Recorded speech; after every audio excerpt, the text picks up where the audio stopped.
Gente, na NR23, ela fala que toda organização que tem esse risco do fogo presente, do princípio de incêndio presente, ela tem que ter 3 elementos, 3 pilares. O primeiro pilar é um plano de emergência, a gente chama de PAI.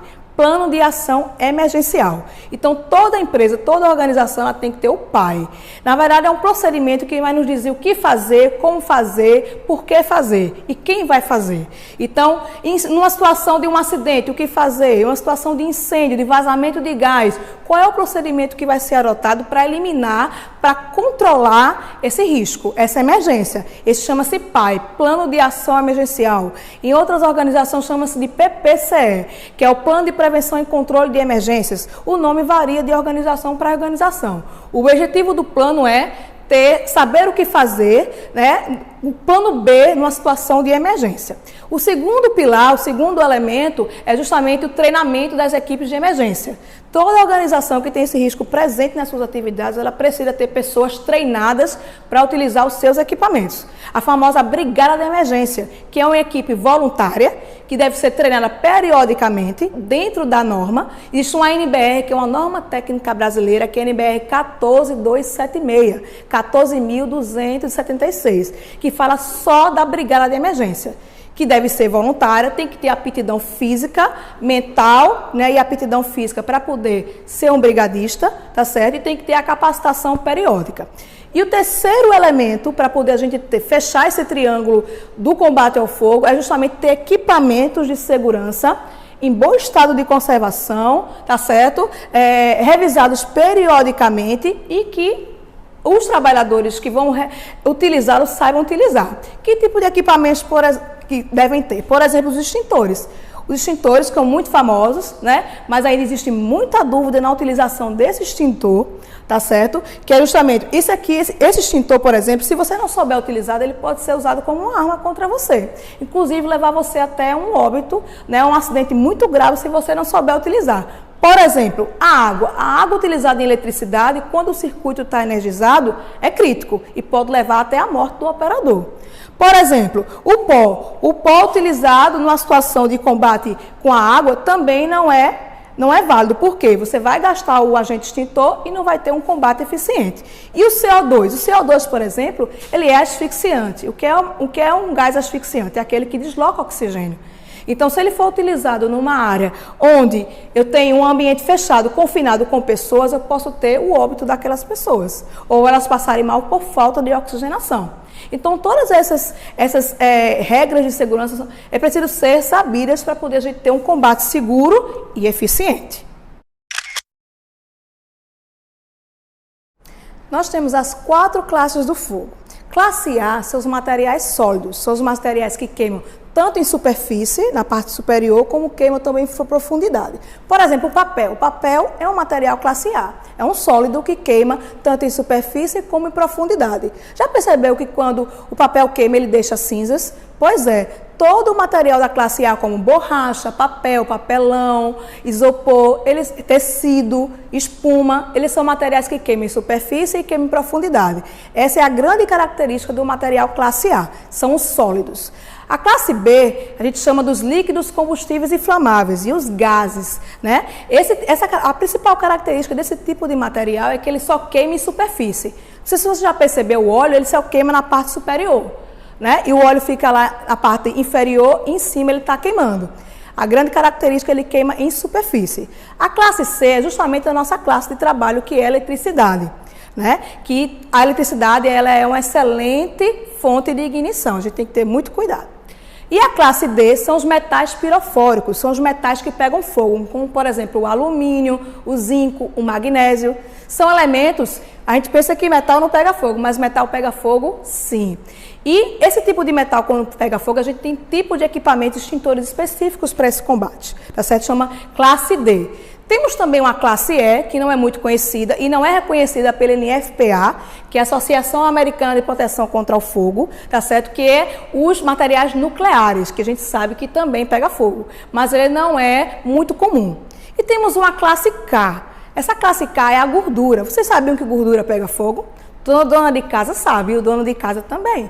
Porque quando a gente está lá com o óleo quente no fogo, que cai um pinguinho de água sem querer, forma aquele bolsão de ar. E ali a queimadura pode ser muito grave, gente. Tem que ter muito cuidado com óleo quente e água. Por isso que uma das recomendações é não usar água em incêndio classe B, ou seja, óleo quente.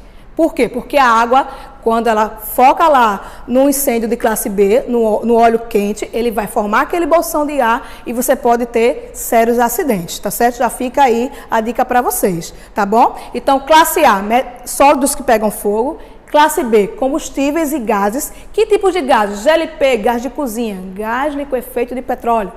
Tá certo? É um exemplo. GN, gás natural. E temos diversos gases aí no ambiente, tanto naturais como artificiais, produzidos pelo homem, que também pegam fogo. Classe C, eletricidade. Lembrando que energizado ou não, pega fogo também, né? Porque tem energia estática, que é muito perigosa também.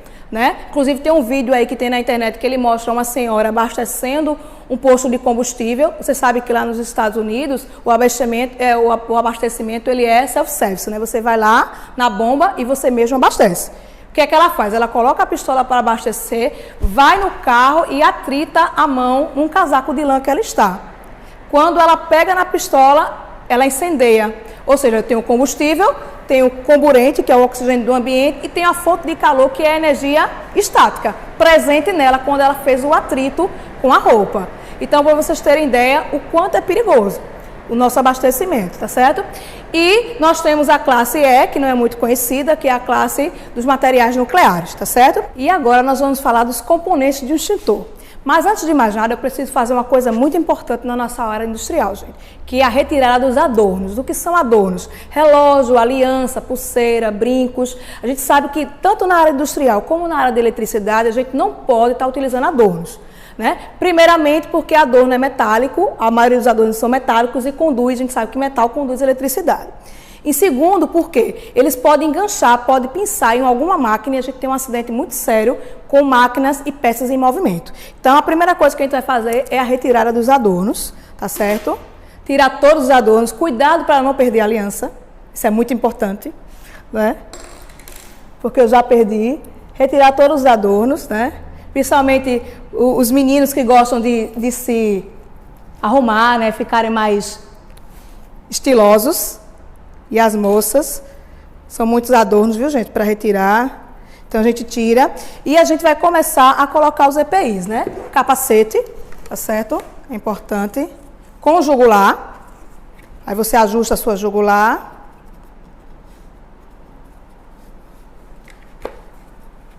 A jugular é mais utilizada para trabalho em altura, tá certo? Aí eu vou subir meu cabelo, porque o cabelo...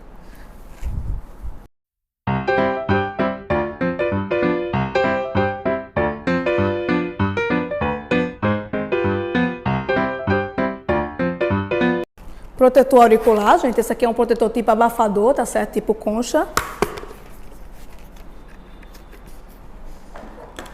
Você tem um óculos de segurança. As luvas é muito importante, tá certo? Essa aqui é uma lupa tipo malha pigmentada, porque ela tem esses pigmentos na mão que aderem à estrutura ou à superfície que você vai manusear. É muito importante estar de luva ao manusear o extintor. Não é uma luva elétrica, é uma luva para manuseio de equipamentos, tá certo? E o óculos de segurança, tá bom? Aí, nesse caso, como esse aqui é um óculos tipo contra impacto, incolor, ele não fica legal em cima do óculos de grau. Para óculos de grau, é interessante colocar o de sobrepor, ou óculos de segurança com grau, que a empresa ela fornece para você.